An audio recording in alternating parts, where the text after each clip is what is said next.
পাচার হচ্ছে গোমাতা এমন অভিযোগ চারদিক থেকে আসতে শুরু করেছে বহু আগে থেকে, কিন্তু পুলিশ প্রশাসন কতটা কঠোর তা নিয়ে বরাবরই প্রশ্ন রয়েছে।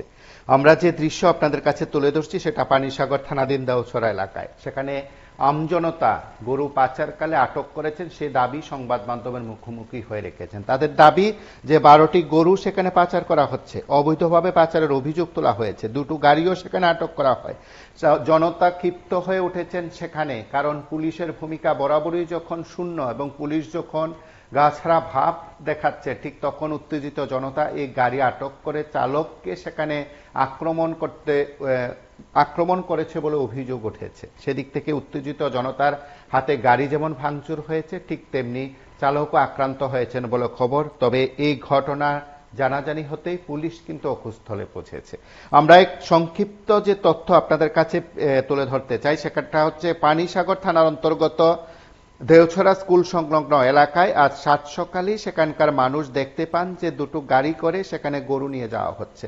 মোট 12টি গরু ছিল বলে সেখানে তারা দাবি করেন। দুটো গাড়ির চালকের সাথে হাতাহাতি হয় স্থানীয়দের, এই দাবি প্রত্যক্ষদর্শীদের। এতে একটি গাড়ি ভাঙচুর করা হয়, এক গাড়ি চালককে মারধর করা হয় বলে অভিযোগ উঠেছে।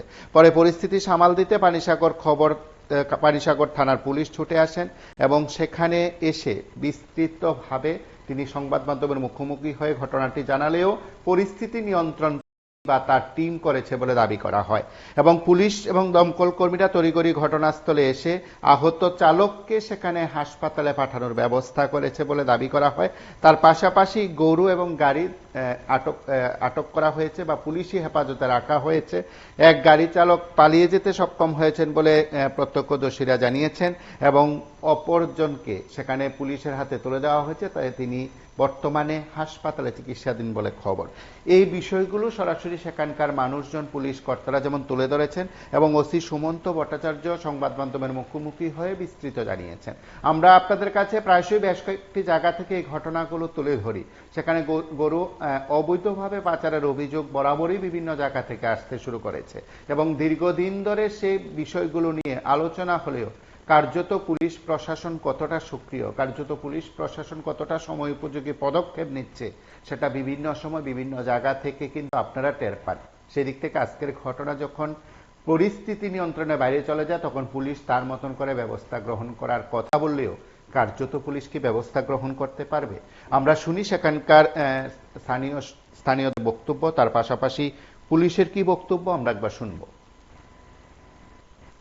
আমরা খবর পেয়েছি ভোরবেলা যে দেওছড়া স্কুলের পেছনে দুটো ডিআই বোলেরো গাড়ি আটক করা হয়েছে এবং সেটাতে 12টা বিভিন্ন ব্রিড গরু আটক করা হয়েছে, পাবলিক আটক করেছে এবং কিছু স্ক্যাটার্ড ইনসিডেন্টও হয়েছে, গাড়ি ভাঙচুর হয়েছে, একজনকে হয়তো একটু মারধরও করা হয়েছে পাবলিকের দ্বারা।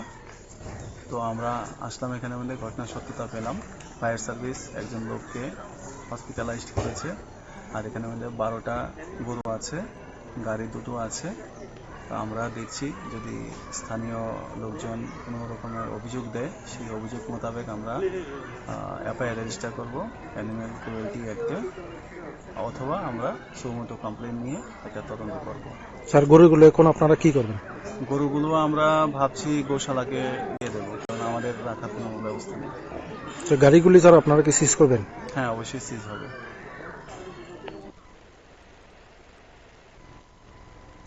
আপনারা শুনলেন সেখানে পুলিশের বক্তব্য এবং স্থানীয়রা এই বিষয়গুলো নিয়ে দীর্ঘদিন ধরে পুলিশের হস্তক্ষেপ চাইলেও কোনো এক অজ্ঞাত কারণে পুলিশের তৎপরতা ছিল না বলে অভিযোগ। আজ যখন পরিস্থিতি নিয়ন্ত্রণের বাইরে গেল, তখন পুলিশ অকুস্থলে পড়ছে। এখন এটাই দেখার পুলিশ বাকি কাজগুলো নিরপেক্ষভাবে করতে পারে কিনা। আপনারা সঙ্গে থাকুন, দেখতে থাকুন প্রিভি 24।